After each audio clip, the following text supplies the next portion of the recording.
Welcome back, everyone. Thanks so much for tuning in. This week's project is a bit of an abstract vase made from some cottonwood from a tree that my neighbors cut down. Here I'm just using my Iles spindle roughing gouge to form the outside of the vase. I have to say I think this is my third favorite tool, just because I don't use it as often as the others, but man, I like this tool. It just takes off the wood like nothing else. And here I'm just using a parting tool to form a tenon to put the vase on the chuck.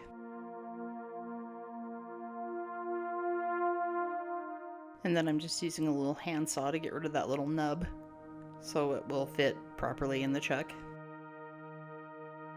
Now I have the vase mounted in a chuck, and I'm using a Jacob's chuck with a Forstner bit to hog out some of the middle of the vase to make it easier to hollow out.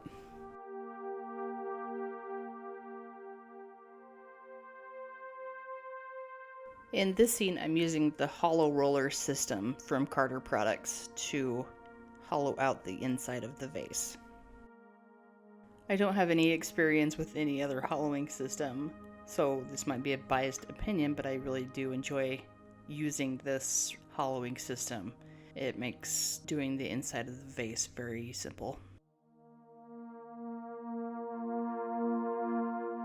The key to this tool I've found is just taking your time, making really light passes, and it seems to work pretty flawlessly. And I know it's hard to believe with this shot, but I did cut out quite a few scenes where my head is completely in the way of everything. I make no promises that one day I will get the hang of this, so please don't hold your breath. I'd hate to be the cause of your death.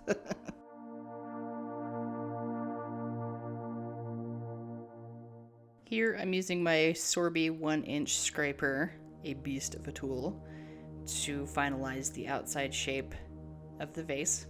Now, don't blink or you'll miss it. This is probably the only time you're ever going to see this stupid sander. I hate this tool so much. I would rather just hand sand, honestly. Okay, not really, but honestly, I would rather use anything but that tool. Wait, what happened? Is that the same vase?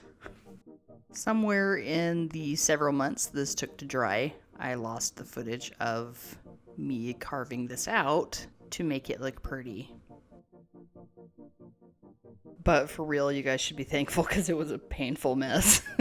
I didn't anticipate that this thing was going to be such a beast to carve, but it was. So you're welcome. Anyway, now we're on to the finishing steps, and I'm on the old Pride and Joy Yorkshire Grit, and then the Yorkshire Grit Microfine. And here it is, almost finished. Just need to take off the bottom. Now I'm forming a jam chuck to put the vase on so that I can take off the bottom of it.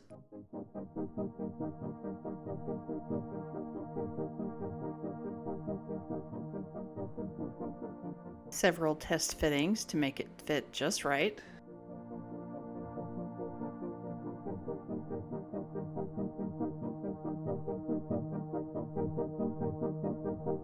Now I have it reverse mounted in the jam chuck, and I'm just taking off the bottom of the vase.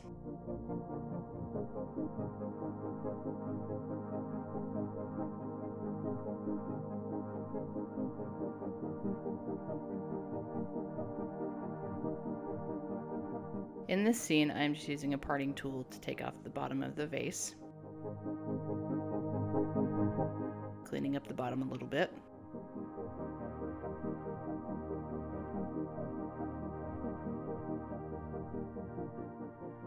Now for what I thought was the final sanding, but I realized that this crack is a lot bigger than I thought. So now I'm using some Goodfilla Filla in a bag in black to fill in the crack. I purchased this filler at Woodcraft, and in my personal opinion, I think it did a great job filling in this crack.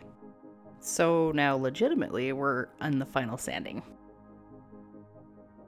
And no, your eyes are not playing tricks on you. I do keep going higher and higher on this face, trying to sand out all the scratches.